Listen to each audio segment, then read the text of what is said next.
Here is the scooter of 1964. Mods on board. Travelling down the road to Brighton. Icons of public disorder. Customised threat. Baby, I'll be good, and I'll treat you like I should. If I ever get my hands on you. A mode of transport now on the wrong side of the rails. The highway leads right through the centre of the swinging 60s, but the scooter is about to take a side turning. Oh, how different from the grand plan it all is.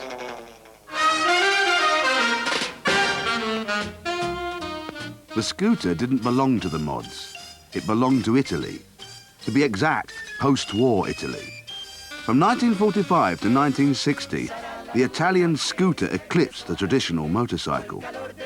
In 1959, over half the 330,000 new two-wheelers in Britain were scooters.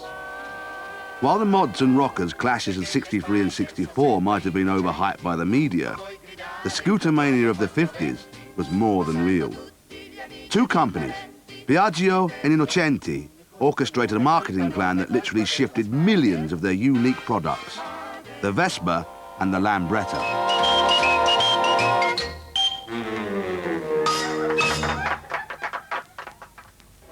Italy in 1945 was in ruins.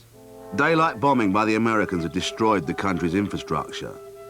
Most of the manufacturing areas had been blitzed. Roads and railways had been blown up to halt the retreat of the Germans. The whole country had to be rebuilt. You've got to imagine what Italy was like in about 1946. It was a country going through what the Italians call, the ricostruzione, the reconstruction period. All the great architects and designers of the day were devoting themselves to public service housing schemes. It was a country which had sort of thrown off the dark mantle of fascism and was trying busily to modernize itself. I mean, Italy had its industrial revolution in about 1946, not in 1780. The Piaggio factory at Pontedera near Milan was a mass of rubble in 1945. Enrico Piaggio's company started in aviation in 1915 and ended up making bombers for the Italian Air Force during the war. Now, they had to quickly find a product for their workforce to make. Supported financially by the Americans, the Italian government was offering grants to companies which could provide basic transport. Piaggio decided on a short-term project to make a cheap two-wheeler that could be operated by anyone who could navigate the potholed roads. The project still goes on.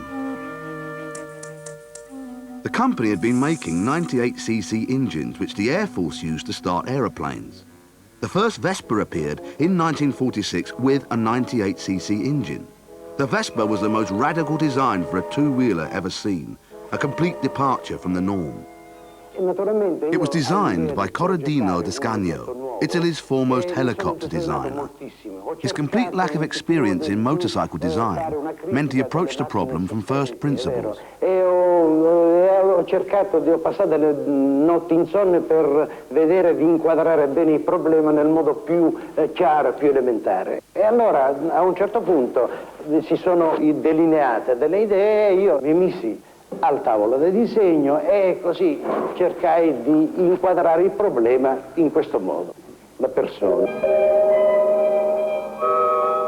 seduta comodamente su una specie, sul sedile, vero? Ho disposto simmetricamente alla persona due ruote, ho messo un parafanco dal sedile che copre la ruota, ho disposto uno sterzo in corrispondenza della ruota anteriore, automaticamente la forma nasce.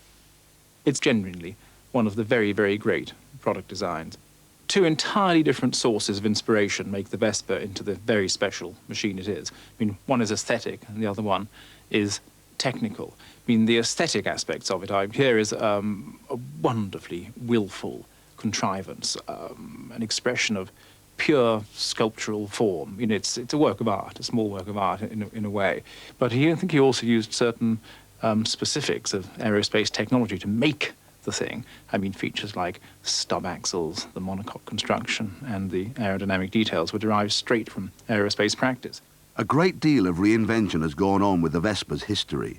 The line has always been that Descagno was trying to make a two-wheeled car and got it right first time. Actually, his first design, the Paperino, the Italian word for Donald Duck, was a failure, and only 100 were made.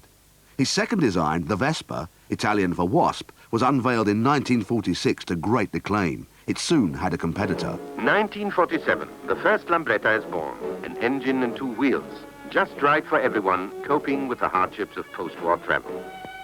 Already contemplated during the war period, designed as a far-sighted industrial project, constantly perfected technically and stylistically, the Lambretta has quickly become a part of the everyday scene, an exquisitely social appliance. The Lambretta A was a very radical design. It was really more akin to the pre-war Bauhaus chairs than almost anything else.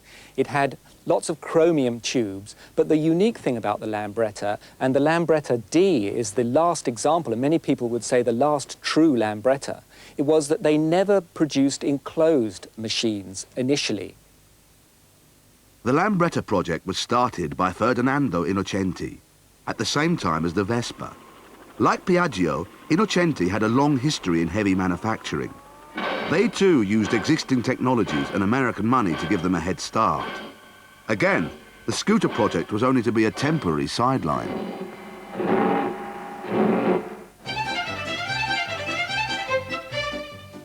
The Vespa and the Lambretta together remobilized Italy. They cost less than cars, but still weren't that cheap. Nevertheless, hundreds of thousands of Italians made great sacrifices just to have one.